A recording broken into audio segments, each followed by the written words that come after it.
Hey folks, Randy Go, Trout Magna Man with you here today. Well folks, I'm doing an intro to this video where I did some trout fishing up on the NorFork River about, I guess 3 weeks back. And just now getting around to getting the video up. Now I lost a lot of footage. I had camera issues from the heat, which wasn't that hot. I mean, it was hot, but it wasn't that hot. But what happens if that camera, if you're facing the sun and that camera's on your chest, it'll start cutting off. But anyway, I lost a lot of footage. I caught, I'd say I caught about a dozen trout in about 4 hours. We should have caught more. That's the first time I've had my new boat on a trout stream. You got to keep your head on a swivel because that water's moving quick. Some places where I'm fishing, there's boat docks. I fished down around where there wasn't any boat docks. Of course, I didn't get much of that on the video. The video's only like, fishing part's only like 7 minutes long. But fished the D2 jig. So this video is just kind of about see some beautiful water, see my boat in operation up there, and going to tell you about my D2 jig setup. Now, I'm no authority on fishing a D2 jig. Now, what I can tell you about the D2 jig is it flat catches trout. I'm an ultralight angler, but I didn't go out there with an ultralight rod. You don't go on NorFork River with an ultralight rod when they're generating. That's just, you wouldn't land any fish. So I had a Days, by Major Craft, Days light action bass rod, 6'8", I believe it is. Yes, 6'8" light action. Let me tell you, that rod right now at Digitaka, if they have them in stock, and they come out of stock, they go back in stock, they come out, they go back in. But anyway, that rod's $123. To get a rod of that caliber here in the States, you'd have to pay $200, let me tell you. And that rod worked out great for fishing a 1/8 ounce D2 jig, and I also fished a 1/16 ounce D2 jig. It's a very rigid rod, which you need to get the hook in these trout because they generally hit this thing on the fall. That's usually when they hit it. You're popping the jig up, letting it fall, popping it up, letting it fall, and most of the time, been my experience, that they're gonna hit it on the fall. So you need some sensitivity there. I also used a no stretch line. I used the Varivas Avani Saltwater Finesse ×8 line and a gal of 0.3. which tests out at 7.5 pounds. It has a diameter of 0.090 millimeters. It comes in spools of 150 yards, which works out great for the reels I have. I could get that on my the Revo Beast that I bought, which by the way performed flawlessly on this trip. Very impressed with it. But that line fills up that spool. I don't have to put any backing on it. Just enough line for the spool. Just a fantastic line to fish with. If you've not tried that line, you need to try it. And you need a no stretch line to get a hook in a trout using a D2 jig. Now, a lot of people use monofilament when they're fishing a D2 jig. I've seen them. I've seen videos of them. And that's okay. You're going to catch fish, but I'm going to tell you something. My nephew is an avid trout angler. He catches a lot of trout up on the White River and the NorFork fishing a D2 jig. His setup is Varivas braided line, PE line. He catches a lot of fish, and he'll be the first one to tell you, if you go to monofilament, you're going to lose a lot. Your hookup rate's going to be a lot less. So what you can gather from this video, if you want to fish the D2 jig, and I highly recommend you do, if you want to catch a bunch of trout, because it's a trout catching lure, there's just no doubt about it. I usually use the D2 jig when there's fast water, which it was up there. I use the 1/8, the 1/16. If I'm fishing slower waters, I'll be fishing a trout magnet or a spoon from Forest. But yeah, that was just heavier water up there, and you need something more than an ultralight rod to get it done, and line. I didn't catch any real big fish. Caught some decent trout, caught some small trout. Even had a cutthroat, which he wasn't on I didn't get him on the video. But it was just a nice introduction to the NorFork River. Also, that's where I tore my boat up. they turned the second generator on just as I backed the trailer down the ramp, and the ramp's right at the dam. I mean, right there at the dam. And went to load it on there, and I thought that the water, and there was a huge flow of water coming at me from my right. I thought that would push me downstream, but what happened, it didn't. It created an eddy. It sucked the rear of the boat. The front of the boat was going one way. The rear of the boat went that way. Instead of pushing it to the right, I pushed it to the left. It threw it up on the my top bunk on the right-hand side. It broke off. It gouged the boat down the side. But anyway, I've got that fixed. Mighty White Marine did an outstanding job of fixing that boat, putting a new bunk on there, paint job. You look at it, you can't tell it was ever in an accident. It looks brand new. It looks like the day I picked it up. Thank God for that. Learned a big lesson there. Number one, putting a boat on a trailer and trout rivers, it can be something else. And you know, I thought, well, okay, I'm inexperienced at this. Although I put my boat on a trailer in the Caney Fork River quite a bit, but that ramp up there is a lot different.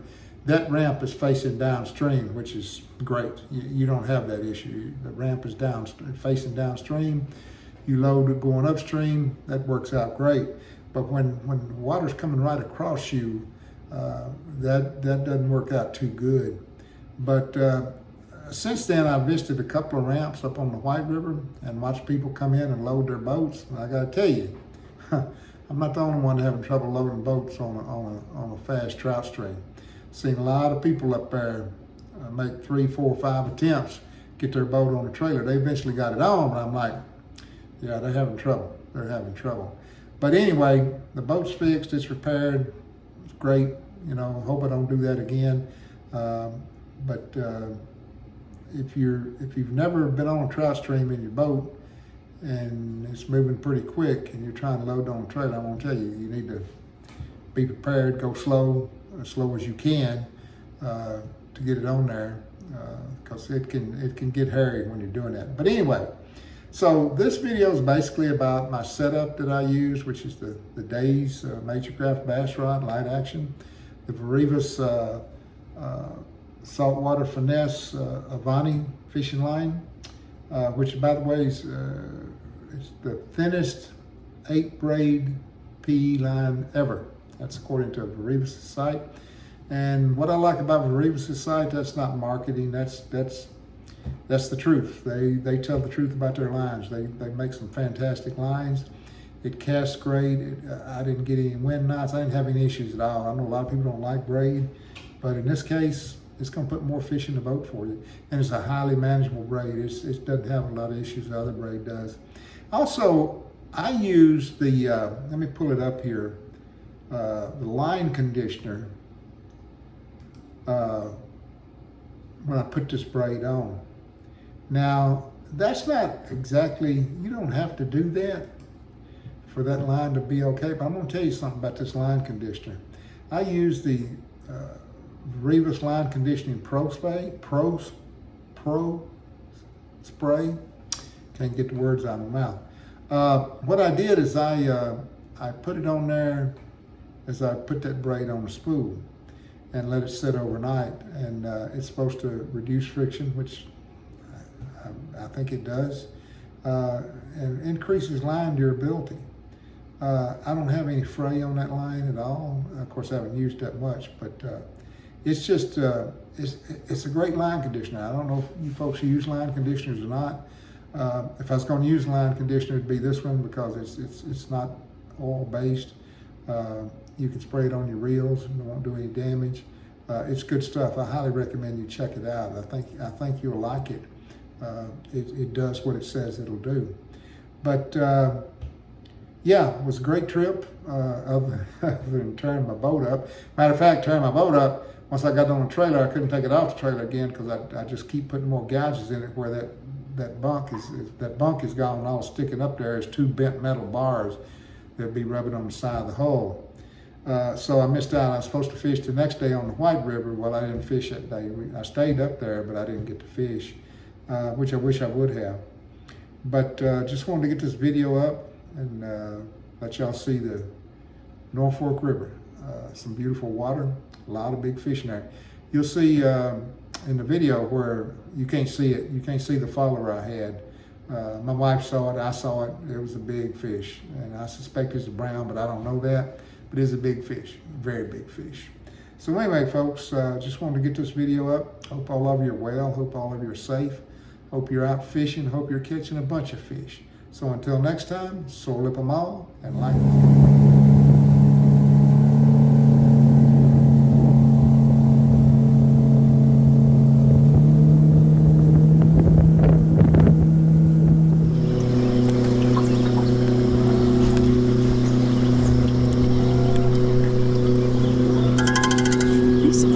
these houses are relatively new.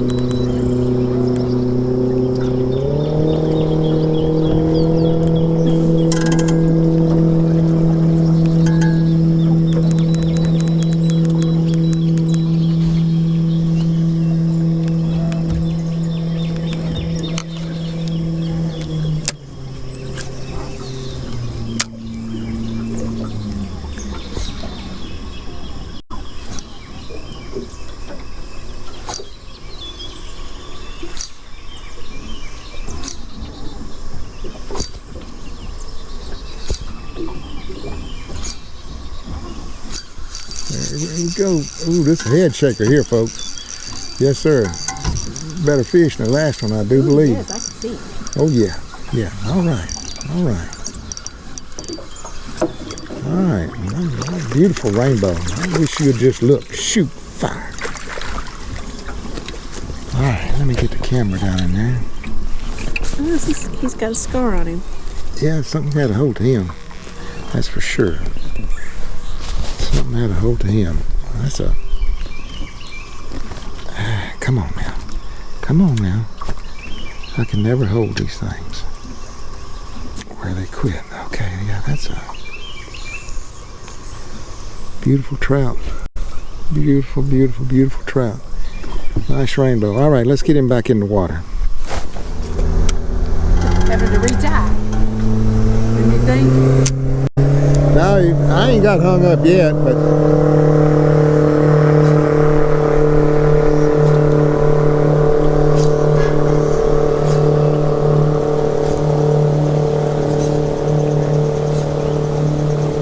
Ooh, I saw him.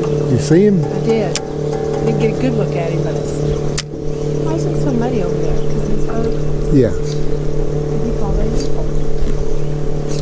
No, he's just being cautious, I think. There he is.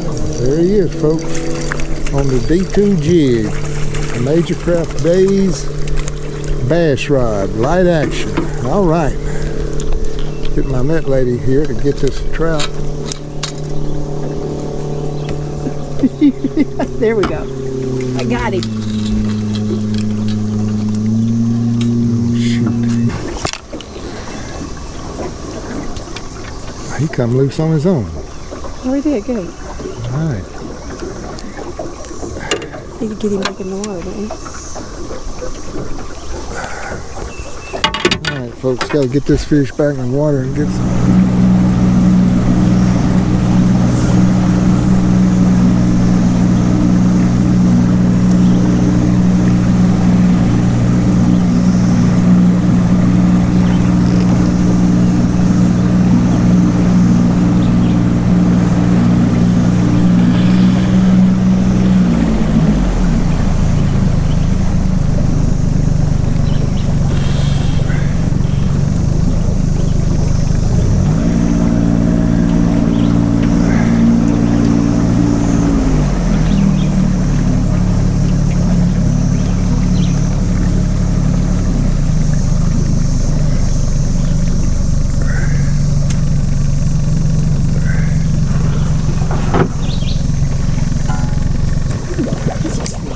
It's nice, ain't it, baby? Yeah. What you see? I think it's a herald.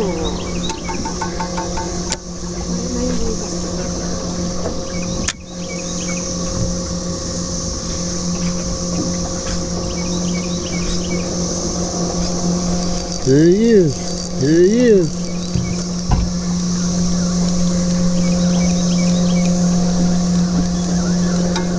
trout. Yes, sir. All right. All right.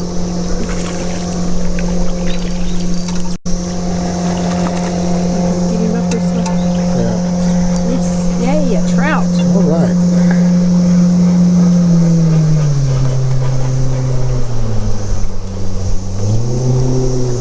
Pretty nice trout, folks, on the D2 jig. All right, let's get him back in the water. He gave me a lot of fun. All right, let's get him back.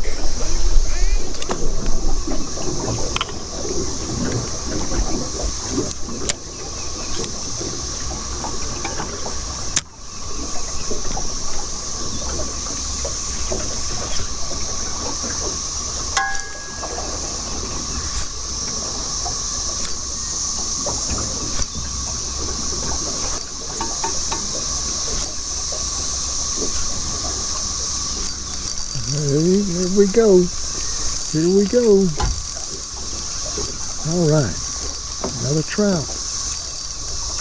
Pretty trout. Pretty trout. This joker be digging now. This joker cutting up. Acting like he's somebody. Not to fear. I got my net lady on it. Yes, sir. Thank you, darling. You're welcome. All right, that's a beautiful fish. I just wish you'd look. Wow, this thing is absolutely gorgeous.